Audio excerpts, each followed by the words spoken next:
Hello, my name is Lucas. This is a bit of lit, and I'm here to talk about The Waves by Virginia Woolf. Finally, I'm feeling better. It's been a couple days, and I've been a bit of a downer. Still feel a little down, but I finished this book a while ago, and so I'm going to talk about it now.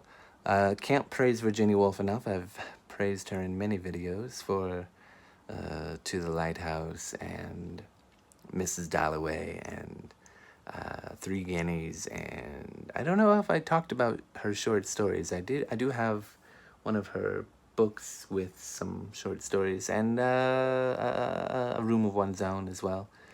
Um, she's just fantastic. I love Virginia Woolf. She is really amazing, and she does it so wonderfully here, so beautifully.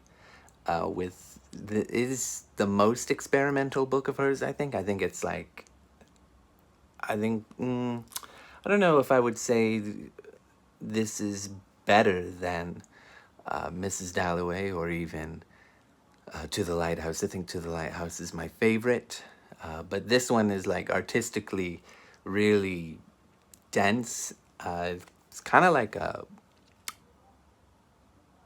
poem, but also in a way like a play, because, like for example, uh, a lot of these it's six characters from their childhood to middle age, and there's another character who we don't learn his name until later. We don't really get to know his thoughts so granular in such a granular way as we do the six main characters. He's Percival. He's a bit older than the characters we do follow, and we get to learn about. What is going on? Someone wants to invite me to something. I don't think so. And in the middle of the book, Percival dies. He went to India and he died.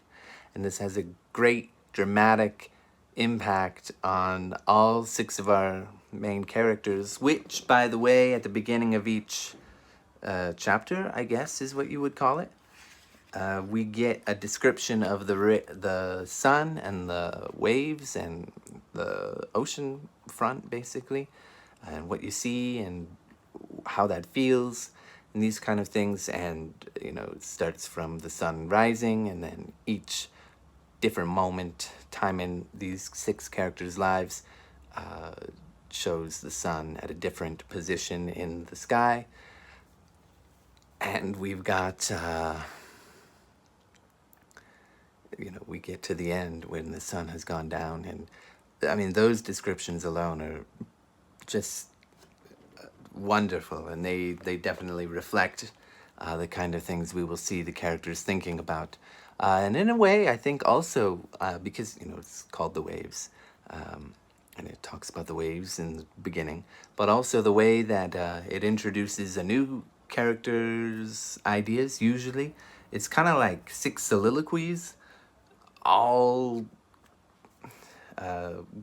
being interjected with each other in a way. And it always starts with like somebody saying something like, Bernard's stories amuse me, said Neville at the start, blah, blah, blah, blah, blah, blah. And then, we'll get really insular and granular about what Neville thinks and how he's reacting to everything around him, and how in that case, what he's thinking about Bernard or Lewis or some of the other characters, some of the girls or women. And then, the wave will pull back and a new wave will come, and we will start with Lewis talking about something, or Bernard, or one of the women whose names I have forgotten because it's been a couple days since I read the book, or Rhoda, that's right, or Ginny, and who is the other girl? I forgot. Well, anyway, a little bit embarrassing. Should have done this video right after I finished it. This book is very difficult to read, actually. It's hard to understand. Definitely gonna have to reread it. So much of it went by me, and I read it slowly, and I read it intensely. Just, my eyes were wide open, trying to absorb everything, because I think the craft behind this, I genuinely don't understand how she can pull this style of writing out of her mind, and like you so thoroughly understand these characters to the point where like you just like they're part of you in a way, because you can relate to them, I suppose. um, I had a thought and I lost it. I don't remember. I was going to say something about it's difficult to read. Yeah, she, even though it, like I said, someone is saying something, said, Neville, said, Rhoda, said whatever, blah, blah, blah, blah, blah. Uh, Even though you know when it's changing. Oh, I remember. The prose for each of the characters is still the same, quite poetic and thoughtful and thought-provoking as well. But I'm leaning it against my head, hoping that pushing it against my skull will help me absorb the knowledge within. Um, it, because of that, it's quite difficult, because the sort of, you can tell by the tone and the way that what they think about who they are, and because it says said whoever.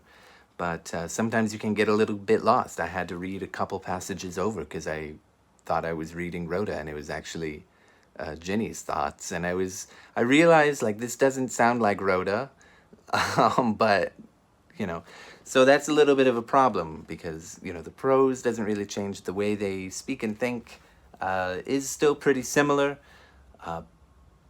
But if you read carefully, or reread parts that you got lost on, you'll see that even though the prose stays about the same and wonderful, in my opinion,